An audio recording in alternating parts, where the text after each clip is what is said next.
آئی پھر یاد مدینے کی رلانے کے لیے، آئی پھر یاد الحمدللہ ماہ مقدس ذی الحج شریف قریب ہے، اور ماہ ذی الحج کی آمد کے ساتھ قربانیوں کا ایک روحانی تصور اہل ایمان اور اہل ذوق کے قلب و دماغ میں سرایت کر جاتا ہے۔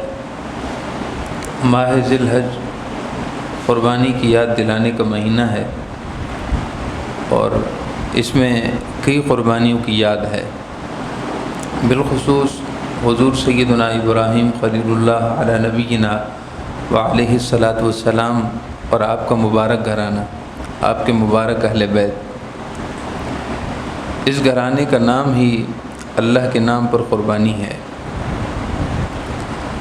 حضور اکرم سرور دو عالم صلی اللہ تعالیٰ علیہ وسلم کو سیدنا ابراہیم خلیل اللہ علیہ الصلاۃ والسلام کے ساتھ بہت محبت ہے، اور آپ کے ساتھ آپ کی نسبت، آپ کا تعلق وہ دیگر انبیاء کرام کی بنسبت کچھ زیادہ ہی اقرب ہے، قریب ہے۔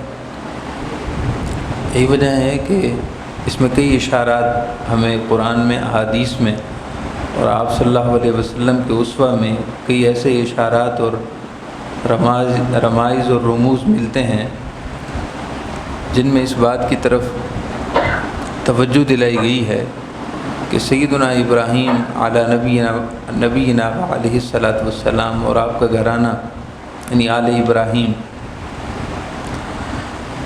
ان کو نبی اکرم صلی اللہ علیہ وسلم کی ذات کے ساتھ بہت بڑا ربط ہے، کئی نسبتیں ہیں اور کئی موافقتیں اور مناسبتیں ہیں۔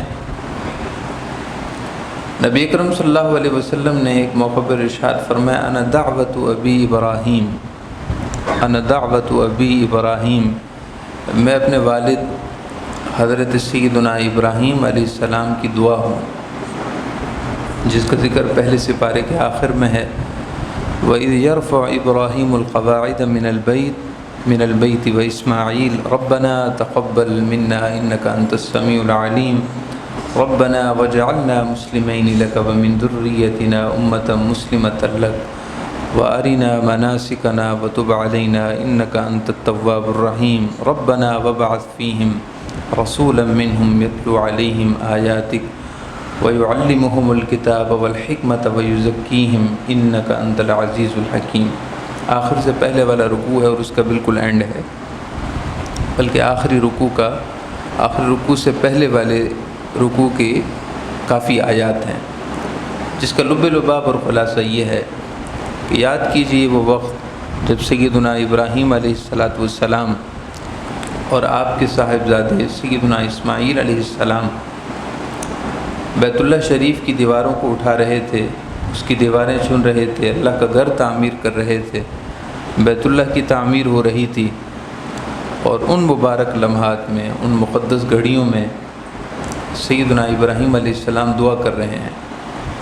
موقع دیکھیے کہ اللہ کا گھر تعمیر ہو رہا ہے، اور اللہ کا گھر وہ جو جب سے کائنات بنی ہے، روح زمین بنی ہے، اللہ تعالیٰ نے اس وقت سے اپنے گھر کو بھی فرشتوں کے ذریعے بنا دیا تھا۔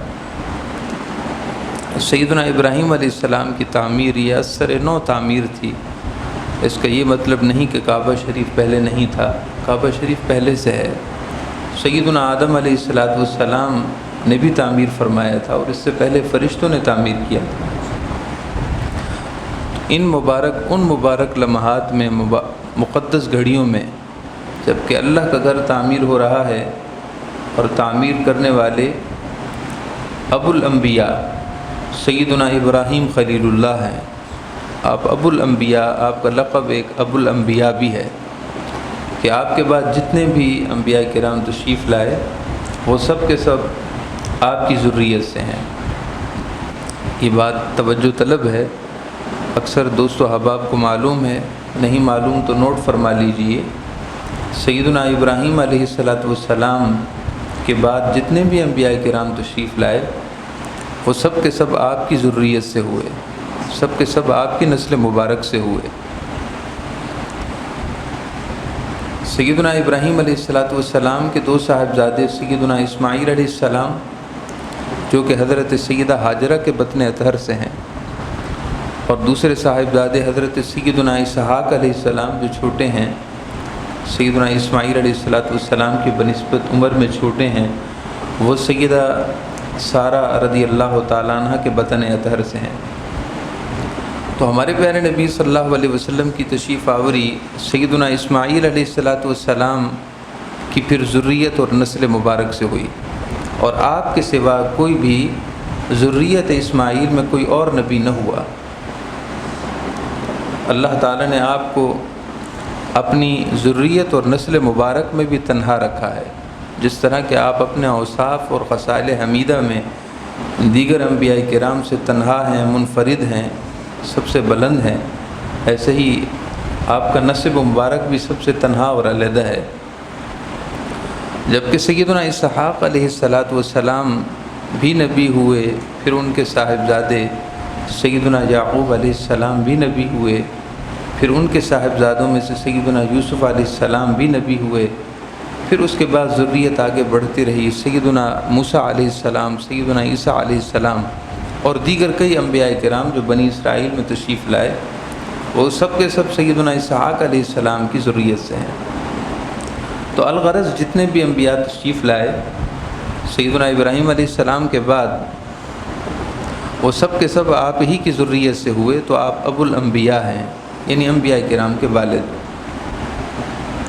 تو ذی الحج کا مہینہ سیدنا ابراہیم علیہ السلام کے گھرانے کی خاص یاد ہے،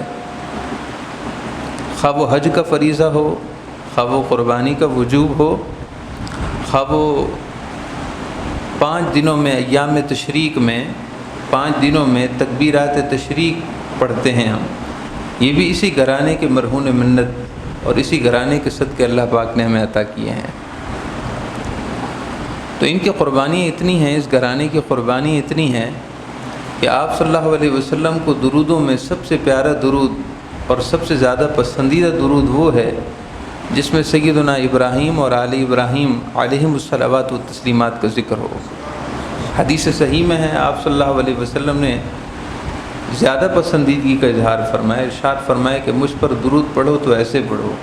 پھر آپ نے درود ابراہیمی کی تلقین فرمائی۔ آپ نے کبھی غور کیا ہے درود ابراہیمی پر کس طرح درود ابراہیمی کے الفاظ ہیں؟ اللہم صلی علی محمد، اے اللہ حضرت محمد مصطفیٰ صلی اللہ علیہ وسلم پر درود بھیج، ان پر رحمت نازل فرما، وعلی آل محمد، اور آپ کی آل پاک پر، آپ کی آل اطہر پر بھی درود بھیج۔ کیسا درود؟ کس شان والا درود؟ کما صلیت علی ابراہیم وعلی آل ابراہیم، جیسا کہ اے اللہ تو نے سیدنا ابراہیم علیہ السلام اور آپ کی آل مبارک پر رحمتیں اور درود بھیجے تھے، ان پر رحمت عطا فرمائی تھی، اے اللہ اس جیسی رحمتیں عطا فرما۔ انک حمید مجید، اے اللہ بلا شبہ تو ہی تعریف والا ہے، تیری ہی تعریف ہے اور تو ہی بزرگی والا ہے۔ اللہم بارک علی محمد وعلی آل محمد، اے اللہ محمد مصطفیٰ صلی اللہ علیہ وسلم اور آپ کی آل مبارک پر برکتیں نازل فرما، انہیں برکتیں عطا فرما، کما بارکت علی ابراہیم وعلی آل ابراہیم، جیسا کہ سیدنا ابراہیم علیہ السلام اور آپ کی آل مبارک پر تو نے برکتیں نازل فرمائیں۔ انک حمید مجید، تو ہی قابل ستائش و حمد ہے اور تو ہی بزرگ و برتر ہے۔ تو ہر نماز میں ہم درود ابراہیمی پڑھتے ہیں، اگرچہ درود ابراہیمی پڑھنا کوئی واجب اور ضروری نہیں ہے، مستحب ہے کہ درود ابراہیمی ہی پڑھا جائے۔ اس کی جگہ اگر کوئی اور درود پڑھ لیا جائے صلی اللہ علیہ وسلم یا اللہم صلی علی سیدنا و مولانا محمد وعلی آل سیدنا و مولانا محمد وبارک وسلم، تو بھی سنت ادا ہو جاتی ہے۔ مطلقاً درود پاک پڑھنا سنت ہے، کوئی بھی درود پڑھ لیا جائے سنت ادا ہو جاتی ہے، اور خاص درود ابراہیمی پڑھنا یہ مستحب ہے۔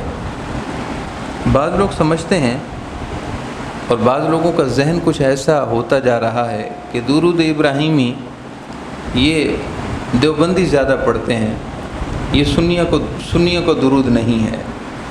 حالانکہ نبی اکرم صلی اللہ تعالیٰ علیہ وسلم نے اس درود پاک کو پسند کیا ہے، اور جس درود پاک کو آپ صلی اللہ علیہ وسلم پسند فرمائیں تو آپ کی پسند ہی سنیت ہے۔ حضور کی پسند میں پسند رکھنا، اور حضور جس شے کی طرف توجہ فرمائیں، جس کو پسندیدگی کی توجہ عطا فرما دیں، اس کی طرف توجہ کرنا، اس کو پسند کرنا، یہ سنیت ہے۔ سنیت نام حضور کے طریقے پر چلنے کا ہے، حضور کے راستے پر چلنے کا ہے۔ سو درودوں میں سب سے افضل درود ابراہیمی ہے، اس پر اتفاق ہے امت کا۔ رہ گئی یہ بات کہ وہ درود جس میں سلام بھی ہو، وہ درود پاک جس میں درود بھی ہو یعنی رحمتوں کا ذکر بھی ہو، اور ساتھ میں یہ بھی دعا ہو کہ اللہ تو سلامتی بھی نازل فرما، تو اب ایک چیز جب اضافی ہو جائے گی تو یقیناً پھر وہ دوسری شے پر فوقیت ہوگی۔ یعنی درود ابراہیمی میں رحمت اور برکت کا ذکر ہے، سلم اور سلامتی کا ذکر نہیں، تسلیمہ کا ذکر نہیں۔ تو اگر کوئی ایسا درود ہو جس میں رحمت بھی ہو، برکت بھی ہو اور پھر سلامتی بھی ہو، تو جب ایک شے اضافی ہو گئی تو پھر یقیناً اس کو افضلیت ہوگی۔ لہذا درود ابراہیمی کے مقابلے میں وہ درود جس میں سلامتی کا ذکر ہو، سلم کا ذکر ہو، سلام کا ذکر ہو، تسلیمہ کا ذکر ہو، یقیناً وہ درود پھر درود ابراہیمی سے افضل ہے۔ مثلا یہ کہ اللہم صلی وسلم وبارک، اے اللہ صلی درود بھیج، درود نازل فرما، رحمت نازل فرما، وسلم اور سلامتی بھی عطا فرما، وبارک اور برکتیں بھی دے، علی محمد وعلی آل محمد، آپ صلی اللہ علیہ وسلم پر اور آپ کے آل پاک پر۔ تو یہ بات کلیئر ہو جانی چاہیے کہ درود ابراہیمی بھی ہم سنیوں کو درود ہے، اہل سنت کو درود ہے، اہل محبت کو درود ہے۔ اس میں تفریقہ بازی یا تفریقہ کی تقسیم نہیں ہے۔ صحابہ سے محبت یہ کسی خاص فرقے کے ساتھ نہیں، یہ تو اسلام کی نشانی ہے، اسلام کا شعار ہے۔ اہل بیت سے محبت اسلام کا شعار ہے، حضور سے محبت اسلام کا شعار ہے۔ اللہ سے محبت، اللہ کی عظمت و کبریائی بیان کرنا، اللہ کی توحید بیان کرنا، اللہ تعالیٰ کی وحدانیت بیان کرنا کسی ایک فرقے کے ساتھ خاص نہیں، یہ تو عین اسلام ہے۔ بات سے بات مجھے یاد آ رہی ہے، سیدنا امام غزالی رحمۃ اللہ تعالیٰ علیہ نے احیاء العلوم میں لکھا، آپ کی یہ بات بڑی توجہ طلب ہے۔ آپ نے فرمایا کہ اندھوں کا قبیلہ تھا جہاں سب نابینا رہتے تھے، اندھوں کا گاؤں تھا، سارے اندھے تھے۔ اس علاقے میں ایک ہاتھی آ گیا۔ اب پہلی دفعہ ان لوگوں کا واسطہ اور ان لوگوں نے ذکر ہاتھی کا سنا۔ اب وہ جتنے بھی نابینا تھے سب پہنچ گئے، دیکھ تو سکتے نہیں تھے، آنکھیں تو تھی نہیں کہ دیکھ سکتے، سب نے مختلف حصوں سے اس کو چھونا شروع کیا۔ جن لوگوں نے اس کی سونڈ کو چھوا تو وہ کہنے لگے کہ ہاتھی کی جسامت تو ایسی ہے جیسے کہ کوئی پائپ کی طرح کوئی چیز ہو۔ وہ کہنے لگے کہ ہاتھی جو ہے وہ ایک پائپ کی طرح ہوتا ہے۔ جن لوگوں نے اس کے پاؤں کو چھوا، اس کی ٹانگوں کو چھوا، تو وہ کہنے لگے کہ ہاتھی ستونوں کی طرح ہے، جس طرح کے پلر اور ستون ہوتے ہیں ہاتھی ایسا ہے۔ جن لوگوں نے اس کے باقی جسم، پیٹ وغیرہ کو چھوا تو وہ کہنے لگے کہ ہاتھی تو بڑا طویل ہے، عریض ہے، وہ تو بالکل برابر جسم والا ہے، اس میں اونچی نیچے کوئی جگہ نہیں ہے۔ اب نابینا تھے، کسی نے ایک حصے کو چھوا، کسی نے ایک حصے کو، کسی نے ایک حصے کو، مکمل کسی نے چھوا نہیں، اس لیے نتیجہ سب کا غلط تھا۔ نہ ہاتھی صرف پائپ کی طرح تھا اور نہ ہاتھی صرف پلر نما تھا، نہ ہاتھی بالکل برابر ایک جسم والا تھا۔ ہاتھی تو ان ساری چیزوں کا اور ساری کیفیات کا مجموعہ تھا، لیکن ان میں ہر ایک کی غلطی یہ ہوئی کہ اس نے ایک خاص حصے کو چھوا اور اس سے جو اس کو علم حاصل ہوا اس نے سمجھا کہ ہاتھی مکمل یہ ہے، مکمل ہاتھی پر وہ حکم لگا دیا۔ امام غزالی رحمۃ اللہ علیہ مثال دے کر گوئے کہ یہ سمجھانا چاہتے ہیں کہ جب اسلام کی بات کرتے ہو تو اسلام کو مکمل سیکھو، اسلام کے کسی ایک حصے کو تھام کر یہ نہ سمجھو کہ اسلام وہی ہے۔ اسلام میں توحید بھی ہے، اسلام میں رسالت بھی ہے، اسلام میں صحابہ کی محبت بھی ہے اور اہل بیت کی محبت بھی ہے، اسلام اولیاء اللہ کی عظمت کا درس بھی دیتا ہے، اور اسلام یہ بھی کہتا ہے کہ بدعت بھی کوئی چیز ہے، بدعت بھی کوئی چیز ہے، بدعت کی بھی کوئی حیثیت ہے، اس کا ذکر بھی حدیثوں میں ہے۔ تو الغرض بات سے بات آئی تو یہ چیز عرض کر دی۔ تو سیدنا ابراہیم علیہ السلام اور آپ کے گھرانے سیدہ ہاجرہ، حضرت سیدنا اسماعیل، سیدنا اسحاق علیہ السلام، ان کی قربانیوں کا یہ مہینہ ذی الحج ہے۔ حج کے جملہ مناسک صفا و مروہ سے لے کر اور بیت اللہ شریف کے طواف تک، اور پھر منا، مزدلفہ، عرفات، دیکھیے کہ ہر ایک جگہ وہ اللہ تعالیٰ کے انہی نیک بندوں سے کسی نہ کسی طریقے سے جڑی ہوئی ہے۔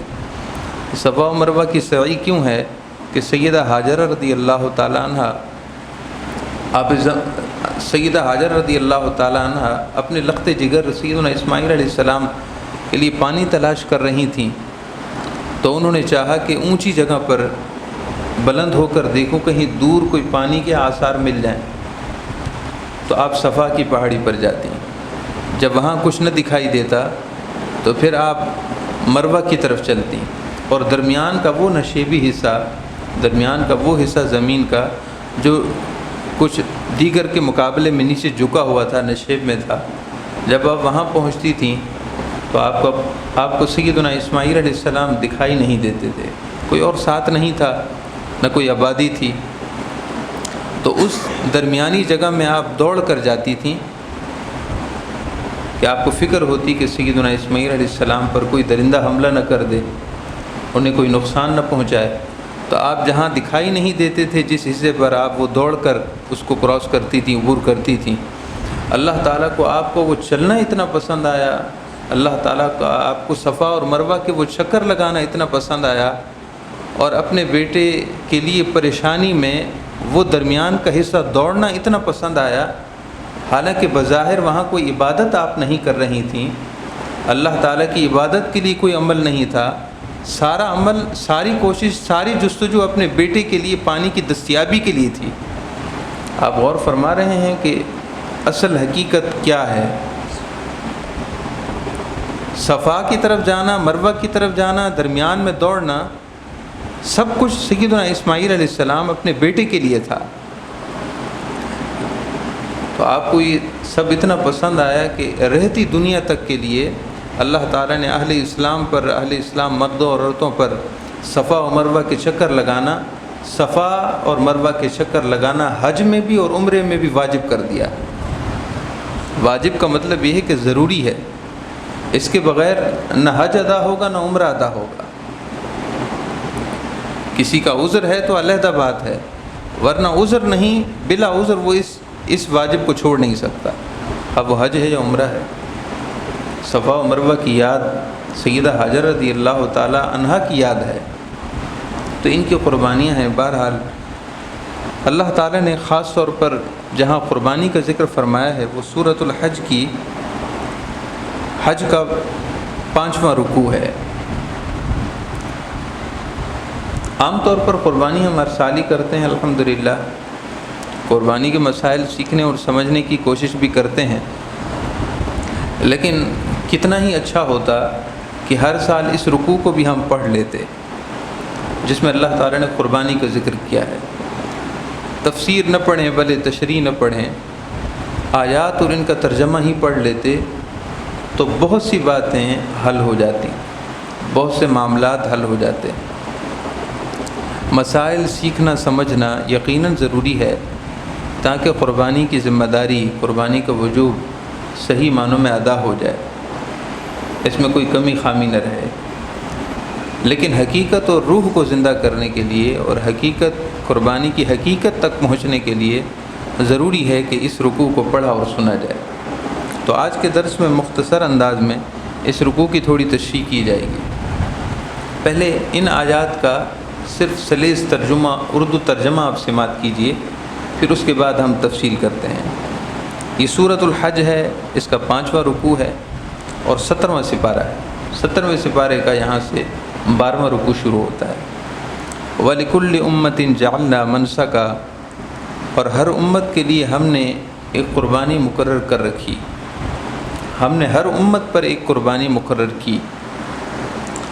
لِيَذْكُرُوا اسْمَ اللَّهِ عَلَى مَا رَزَقَهُم مِّن بَهِيمَةِ الْأَنْعَامِ، تاکہ وہ ان بے زبان جانوروں پر اللہ کا نام یاد کریں، اللہ کا نام ذکر کریں، ان کو ذبح کرتے وقت اپنے رب کا نام یاد کریں، اپنے رب کے نام کا ذکر کریں۔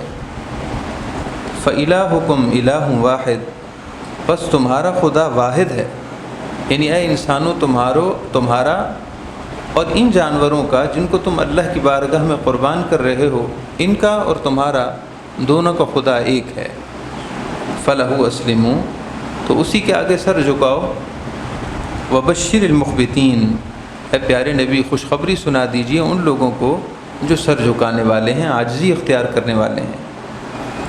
الَّذِينَ إِذَا ذُكِرَ اللَّهُ وَجِلَتْ قُلُوبُهُمْ، اور جب اللہ کا ذکر کیا جاتا ہے تو اہل ایمان کے دل ڈرنے لگتے ہیں، اللہ کے خوف سے ان کے دل لرز جاتے ہیں۔ وَالصَّابِرِينَ عَلَى مَا أَصَابَهُمْ، اور جو انہیں تکلیفیں پہنچتی ہیں ان پر وہ صبر کرنے والے ہیں۔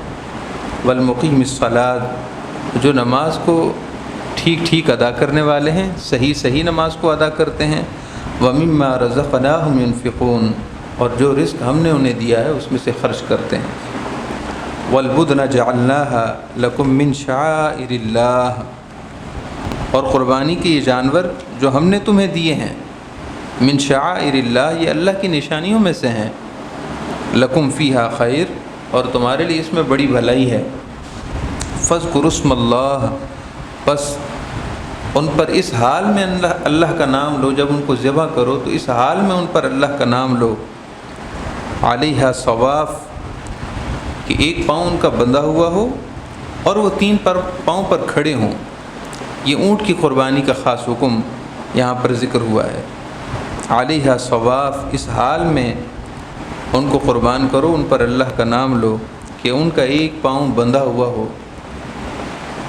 قربانی کے اونٹوں کو ذبح کیا جاتا ہے، اس کا طریقہ یہ ان کو نحر کیا جاتا ہے، کھڑے کھڑے ان کو نحر کیا جاتا ہے، ایک پاؤں باندھ کر، اور پھر اس کے بعد اللہ کا نام لے کر اس کو نیزہ یا کسی بھی ایسی چیز سے جس سے وہ نحر ہو جائے۔ فَإِذَا وَجَبَتْ جُنُوبُهَا، پس جب وہ زمین پر گر پڑیں یعنی ذبح ہو جائیں، ٹھنڈے ہو جائیں، فَكُلُوا مِنْهَا، تو اس سے خود بھی کھاؤ۔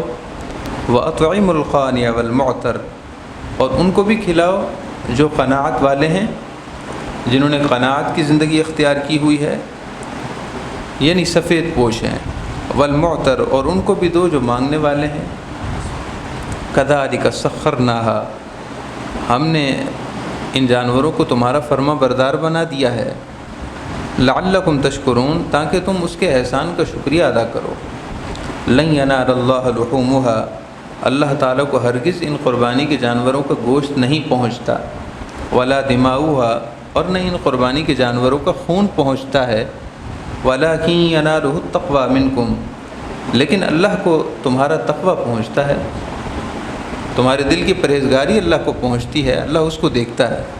کذالک سخرھا لکم، اللہ تعالیٰ نے اسی طرح انہیں تمہارا فرما بردار بنا دیا ہے۔ لتکبروا اللہ علی ما ھداکم، تاکہ تم اللہ کی بڑائی بیان کرو، اللہ کی بارگاہ میں تکبیر پڑھو، اللہ تعالیٰ کی کبریائی پڑھو، اللہ اکبر پڑھو ان نعمتوں پر جو اس نے تمہیں دے رکھی ہیں۔ وبشر المحسنین، اور اے پیارے حبیب، پیارے نبی، خوشخبری سنا دیجیے ان کو جو نیک کام کرنے والے ہیں۔ محترم معزز سامعین کرام، توجہ فرمائیے کہ اللہ تعالیٰ نے جب یہ ذکر فرمایا کہ وَلِكُلِّ أُمَّةٍ جَعَلْنَا مَنْسَكًا، ہم نے ہر امت کے لیے قربانی مقرر کی ہے۔ اب قربانی کی وجہ کیا ہے؟ ہر سال ہی ہم قربانی کرتے ہیں، ایسا تو نہیں کہ جس طرح حج زندگی میں ایک بار فرض ہوتا ہے تو قربانی بھی زندگی میں ایک ہی بار واجب ہو، ایسا نہیں ہے۔ شرعی مسئلہ یہ ہے کہ حج زندگی میں ایک بار فرض ہے، اور قربانی صاحب نصاب پر دیگر شرائط کے ساتھ ہر سال واجب ہے۔ ایسا نہیں کہ ایک سال میں نے اپنا واجب ادا کر لیا اور پھر اگلے سال میں صاحب نصاب اور دیگر شرائط کے ساتھ ہوں، اس کے باوجود اپنی قربانی نہ کروں، اپنے والد کی کر لوں، پھر اپنے مرحوم دادا کی کر لوں، پھر اپنے مرحوم پر دادا کی کر لوں، پھر باری باری اپنے بچوں اور خاندان کے لوگوں کی کرتا رہوں، اور اس طرح بس میں ہر سال کسی نہ کسی کی قربانی کروں۔ ایسا نہیں ہے۔ اللہ تعالیٰ نے ہر صاحب نصاب پر، شریعت نے صاحب نصاب پر دیگر شرائط کے پائے جانے پر ہر سال قربانی کو واجب کیا ہے۔ تو ایسا بھی کیا ضروری تھا کہ ہر سال ہی ہم قربانی کے جانور خریدتے ہیں اور ہر سال ہی چھری پھیرتے ہیں، پھرواتے ہیں، اور پھر گلی کوچوں میں سب جگہ جانور گرے پڑے ہیں؟ ایسا بھی نہیں کہ ایک گھر میں سے ایک قربانی ہو جاتی۔ صاحب نصاب بھلے گھر کے سارے ہوں، مگر اللہ تعالیٰ ایک گھر والوں پر ایک قربانی واجب فرماتا ہے، ایسا نہیں ہے۔ اگر گھر کے سارے افراد صاحب نصاب ہیں اور دیگر شرائط بھی پائی جاتی ہوں تو ہر شخص کی قربانی ہے، چاہے تو وہ حصہ ملا دے، چاہے تو وہ قربانی کا جانور خرید کر لائے، لیکن قربانی ہر سال ہی واجب ہے۔ ایسا بھی کیا ضروری ہے؟ جب ہم چھوٹے تھے تو اکثر یہ سوچتے تھے کہ اللہ رب العزت نے کیسا حکم دیا ہے۔ یہ بظاہر یہ حکم ذہن پر شاک گزرتا ہے کہ ادھر عرفات میں منا میں بھی قربانیاں ہو رہی ہیں اور ساری دنیا قربانیاں کر رہی ہے، اور پھر ہے بھی واجب فقہ حنفی میں۔ فقہ شافعی میں سنت ہے، مگر فقہ حنفی میں واجب ہے۔ اتنا ضروری اس لیے ہے کہ اللہ تعالیٰ نے اس کی حکمت بیان فرمائی، لِيَذْكُرُوا اسْمَ اللَّهِ عَلَىٰ مَا رَزَقَهُم مِّن بَهِيمَةِ الْأَنْعَامِ۔ ہم نے ہر سال قربانی اس لیے اور ہر امت پر اس لیے واجب کی تھی اور واجب کی ہے تاکہ جب تم ان بے زبان جانوروں کے گلے پر چھری پھیرو اور ان کو ذبح کرو تو اس وقت تمہیں اللہ کے نام کی عظمت سمجھ میں آئے۔ اللہ کے نام کی عظمت سمجھو، اللہ کے نام کی یاد تمہیں دلائی جائے، اللہ تعالیٰ کے نام کا ذکر کیا جائے، اور تم اللہ تعالیٰ کے نام کی عظمتوں کو سمجھو کہ جب اس کے نام کی عظمت ہے کہ بے زبان جانور اپنے گلے کٹوا رہے ہیں تو اس ذات کی اپنی عظمت کتنی بڑی ہوگی، اس ذات کی اپنی عظمت کتنی بڑی ہے۔ کیا ان جانوروں کو شعور نہیں؟ اللہ پاک نے ان جانوروں کو شعور دیا ہے۔ جان کس کو پیاری نہیں ہے؟ یہ ہم سے زیادہ، بعض جانور ایسے ہیں جو ہم سے زیادہ حس رکھتے ہیں، اللہ تعالیٰ نے ان میں حس زیادہ رکھی ہے۔ جیسے کہ چیونٹی ہے، چیونٹی میں اللہ تعالیٰ نے حس بہت رکھی ہے۔ ایسے ہی جنگلی جانور بہت سے ایسے ہیں جن میں حس اتنی ہے کہ ہم دل میں کوئی ارادہ کرتے ہیں اور وہ ارادے پر مطلع ہو جاتے ہیں، یعنی یہ کوئی ان کی کرامت نہیں، اللہ تعالیٰ نے ان میں فطری اور طبعی ایسا حس رکھا ہے، ایسا شعور رکھا ہے کہ وہ دل کے ارادے پر آگاہ ہو جاتے ہیں۔ تو ان کو خبر نہیں، ان کے سامنے کئی جانور ذبح کر دیے گئے، مگر پھر بھی آرام سے کھڑے ہیں، اور اپنا نمبر آنے پر جب ان کو ہم ذبح کرتے ہیں تو زیادہ مزاحمت نہیں کرتے۔ اگر یہی اونٹ جیسا جانور یا بیل جیسا جانور اگر مزاحمت کرنا شروع کر دے تو شرعی طریقے پر ہم اس کو ذبح بھی نہ کر سکیں۔ اگر یہ اپنی قوت آزمائی کرے اور اپنی جان لڑانا شروع کرے، اپنی جان بچانا شروع کرے، تو 2 کیا 10 کیا 20 افراد بھی آ جائیں تو پکڑ تو سکتے ہیں، مگر شرعی طریقے پر ذبح نہیں کر سکتے کہ تحت العقدہ اس طرح 3 یا 4 رگیں کٹ جائیں صحیح طور پر، اطمینان بخش صورتحال نہ ہو، کئی جانور غیر مطمئن صورتحال پر ذبح ہو جائیں۔ گویا کہ یہ جانور شعور رکھنے کے باوجود ہمیں یہ سبق دے رہے ہیں کہ لِيَذْكُرُوا اسْمَ اللَّهِ عَلَىٰ مَا رَزَقَهُم مِّن بَهِيمَةِ الْأَنْعَامِ۔ اللہ کے نام پر قربان ہونا کسے کہتے ہیں؟ ہم تو اللہ کا نام سن رہے ہیں اور اپنی گردنوں پر چھریاں چلوا رہے ہیں، تم اللہ کا نام سن کر مسجد تک آنے کو تیار نہیں ہو، تم اللہ کا نام سن کر گناہ چھوڑنے کے لیے تیار نہیں ہو، تم اللہ کا نام سن کر اور لا الہ الا اللہ پڑھنے کے باوجود تم نیکی کے راستے پر آنے کے لیے تیار نہیں، تم سے جانوں کی قربانیاں نہیں مانگی جا رہی، تم سے یہ نہیں کہا جا رہا کہ کھانا پینا چھوڑ کر نماز کے لیے آؤ۔ شریعت نے تو اتنی بھی چھوٹ دی ہے کہ اگر بھوک زیادہ ہے، جماعت قائم ہو گئی ہے اور تمہیں اندازہ یہ ہے کہ اگر جماعت کے لیے حاضر ہوتے ہو تو توجہ نہیں ہوگی تو پہلے کھانا کھا لو۔ شریعت کہتی ہے کہ بھوکے ہو تو پہلے کھانا کھا لو، جماعت چھوڑ دو۔ اگر بھوک زیادہ ہے اور تمہارا اندازہ یہ ہے کہ جماعت میں نماز جماعت کے ساتھ پڑھو گے تو دل جمع ہی نہیں ہوگی تو جماعت بھی چھوڑ دو۔ تمہارے لیے تو اتنی آسانی ہے، اس کے باوجود تم جماعت کے لیے حاضر نہیں ہوتے اور نماز پابندی سے نہیں پڑھتے۔ ذرا ان بے زبان جانوروں کو دیکھا ہے کہ ان کا حال کیا ہے۔ لِيَذْكُرُوا اسْمَ اللَّهِ عَلَىٰ مَا رَزَقَهُم مِّن بَهِيمَةِ الْأَنْعَامِ، ہم نے ہر امت پر قربانی اس لیے واجب کی ہے تاکہ یہ بے زبان جانوروں پر اللہ کا نام تم یاد کرو۔ اگر ویسے ہم اللہ کا ذکر کریں اس کی بھی برکت ہے، لیکن کسی خاص موقع اور محل میں جب اللہ کے نام کا ذکر کریں تو اس کا پیغام علیحدہ ہوگا۔ میری بات پر غور کیجئے، میری بات کو توجہ سے سنیے، اور جو فلسفہ اور جو حقیقت میں آپ کے دماغ میں بٹھانا چاہتا ہوں اس کو سمجھنے کی کوشش کیجئے۔ ایک بے زبان جانور ہے، جب ہم اس کو ذبح کر رہے ہوتے ہیں، گلے پر چھری پھیر رہے ہوتے ہیں، اس وقت پڑھتے ہیں بسم اللہ اللہ اکبر۔ کیا کوئی پیغام نہیں ملتا؟ کیا کچھ سمجھنے کو کوئی صورتحال نہیں بن رہی؟ وہ جانور اپنی جان دے کر ہمیں یہ بتانا چاہتا ہے کہ اللہ ہے کون۔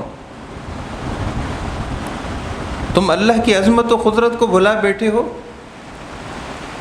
اس اللہ کا نام لیا ہے اور میں نے گردن کٹا دی، اور وہ اللہ دیکھ رہا ہوتا ہے اور تم گناہ کر رہے ہوتے ہو۔ مجھے تو اللہ کی بارگاہ میں پیش نہیں ہونا حساب کے لیے، تمہیں تو پل پل کا حساب دینا ہے۔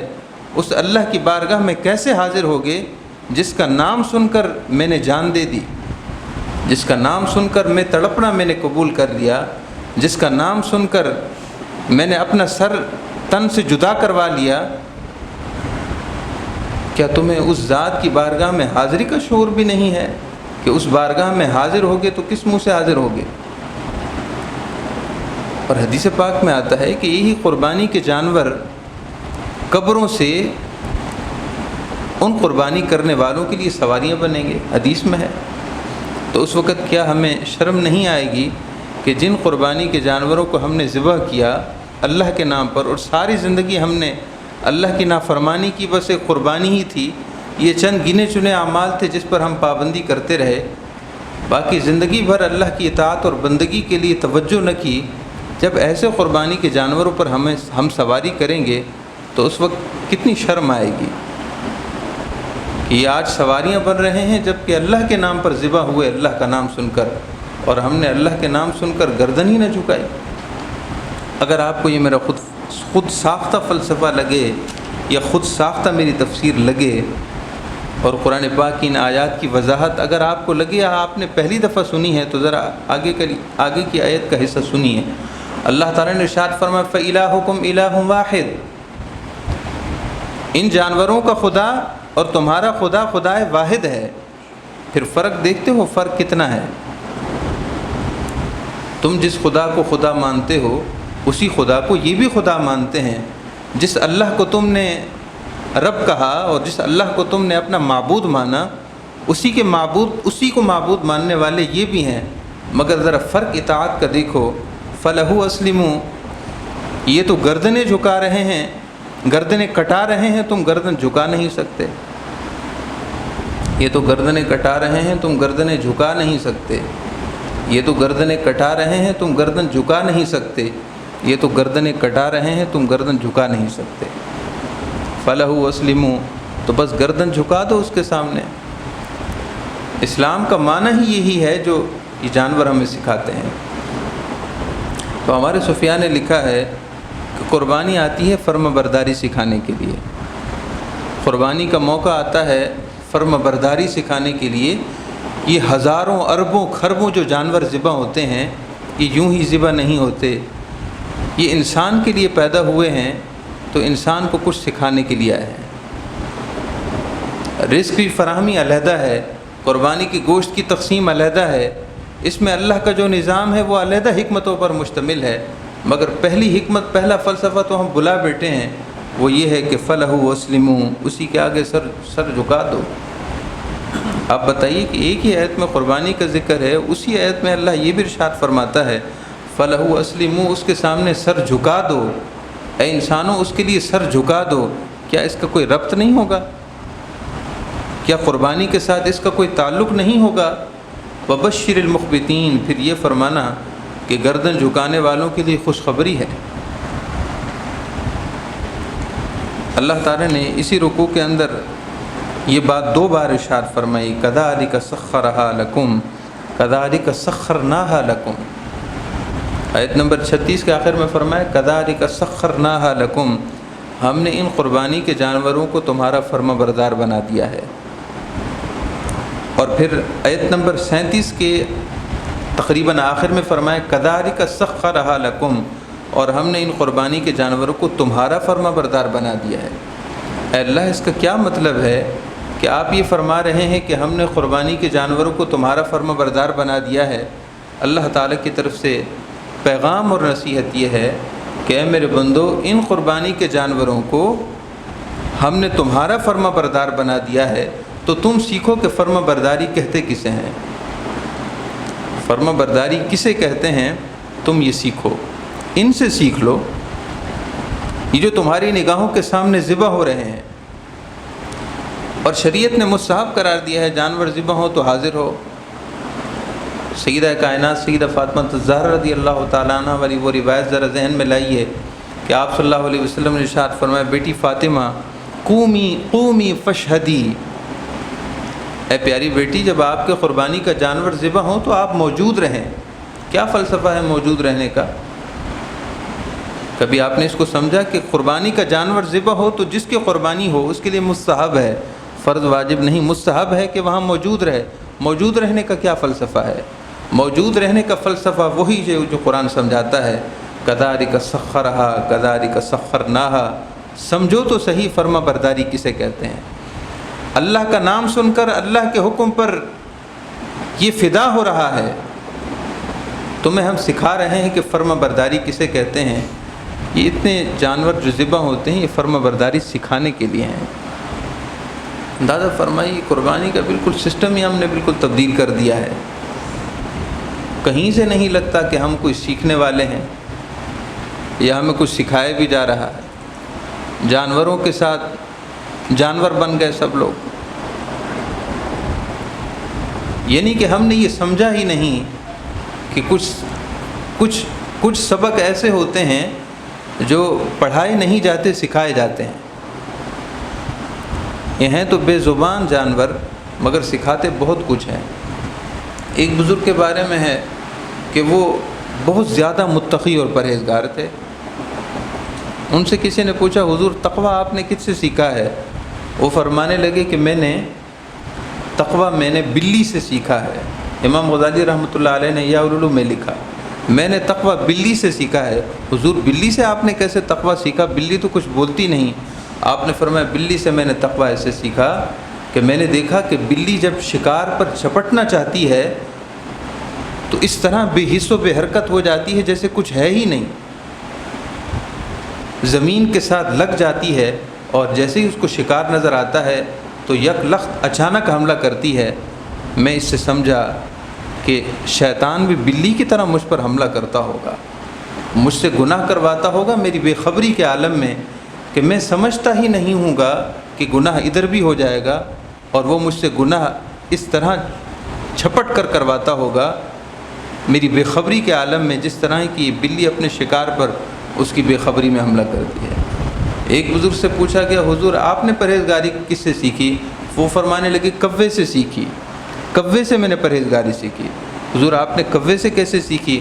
فرمانے لگے، تم کوے کو کبھی دیکھتے نہیں ہو کہ کوا بہت محتاط رہتا ہے، کوا کبھی بھی غفلت کا شکار نہیں ہوتا، کوے میں یہ خاصیت ہے، دائیں بائیں ہمیشہ محتاط رہے گا، کسی لمحے بھی، حتیٰ کہ جب وہ غذا کھا رہا ہو، اپنے شکار میں مصروف ہو، تب بھی محتاط رہتا ہے۔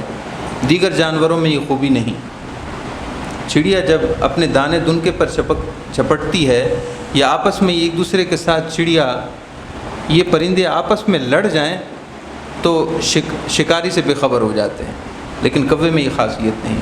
فرمانے لگے کہ میں نے کوے کو دیکھا کہ اتنا محتاط ہے، تو انسان کے لیے کوے سے زیادہ انسان کو محتاط ہونا چاہیے کہ کوے کا شکاری اتنا خطرناک نہیں جتنا کہ انسان کا خطرناک ہے، اور انسان کا شکاری وہ شیطان ہے جو انسان کو شکار کرنا چاہتا ہے۔ وہ جان نہیں لے گا، وہ ایمان لے لے گا۔ محترم معزز سامعین کرام، تو قربانی کا فلسفہ اور حقیقت یہ ہے کہ فرما برداری سیکھنی چاہیے۔ فرما برداری ہے فلح واسلموا، اپنے تصور میں، اپنے ایمان میں، اپنے احساسات میں ہم اللہ کے حضور جھک جائیں، اللہ کے حضور جھک جائیں۔ وبشر المخبتین، خبت عربی زبان میں زمین کے اس حصے کو کہتے ہیں جو زمین میں سب سے زیادہ نیچا ہوتا ہے۔